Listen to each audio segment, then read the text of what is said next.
Good afternoon, everyone. I am Janlyn Camus Lucanias, the second reporter of lesson 13, which is teaching with visual symbols. Next is where to use strip drawing and instruction.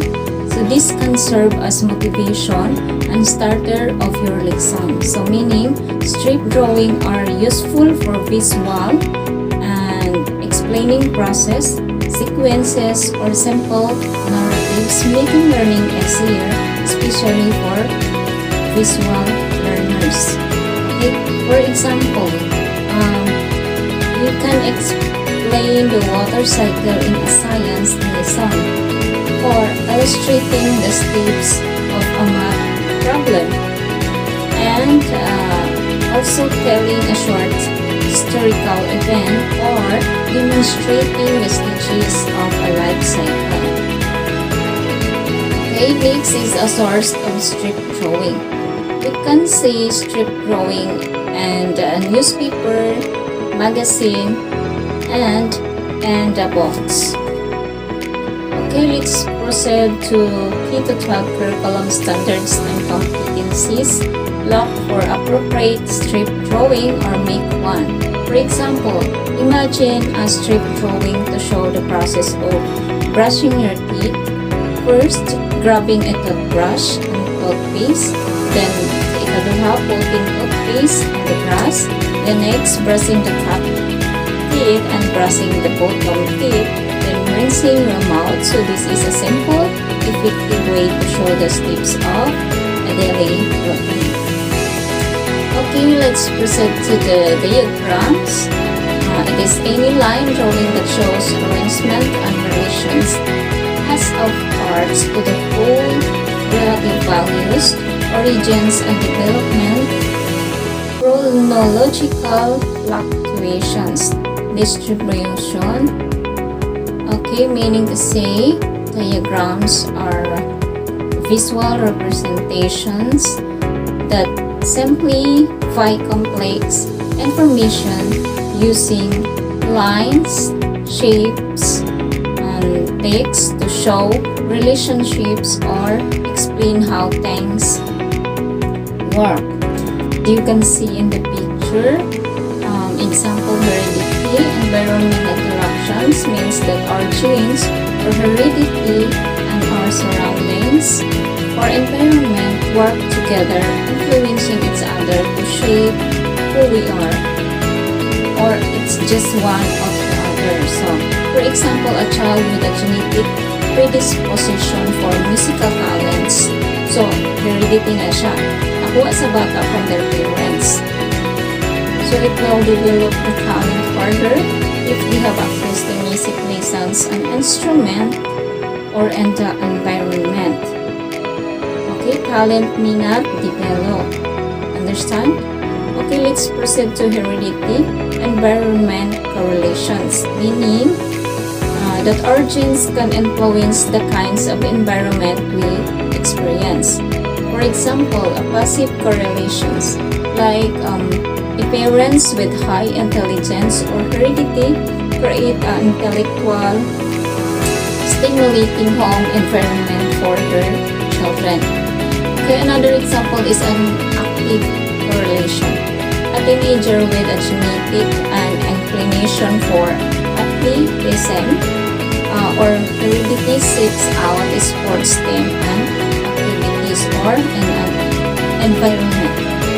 Okay, another, the shared and non-shared experiences. Okay, the shared experiences, things that siblings have in common, or example, same parents' home or school, or siblings living in the same house and attending the same elementary school. While the shared experiences, things that siblings experience differently, for example, different friends, teachers, individual events, or one siblings having a close relationship with specific teachers while the other does not, or one sibling joining a sports team while while the other joins the claim. Okay, let's move forward to types of diagram. First is the affinity diagram. It used to cluster complex apparently unrelated data into natural and meaningful groups, or in a simple plain meaning, an affinity diagram is a tool used to organize a large number of ideas or pieces of information into related groups.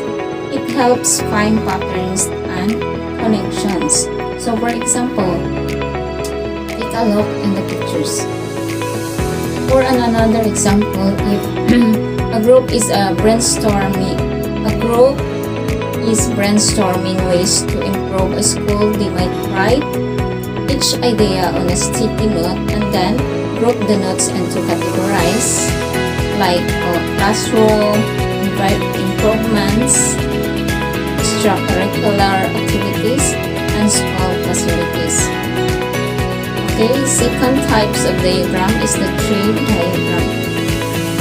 Tree diagram used to chart out in increasing detail the various tasks that must be accomplished to complete a project or achieve a specific objectives. Or a tree diagram is a visual tool that branches out like a tree, showing how things are categorized or organized into smaller parts. It shows a hierarchy or breakdown. For example, in the pictures, a tree diagram showing the different types of animals branching out into mammals, reptiles, birds, and etc. And then further branching into the specific species. Okay, the last types of diagram is the fishbone diagram. It is called cause and effect diagram. Fishbone diagram is a tool used to identify the potential causes of a problem. It looks like a fish skeleton with an head being the problem and the bones being the categories of causes. For example, if a company is having a problem with losses, a fishbone diagram might have a categories like marketing, product quality, pricing, and distribution as the bones with the specific causes listed under each category. So that's all for my topic assignment.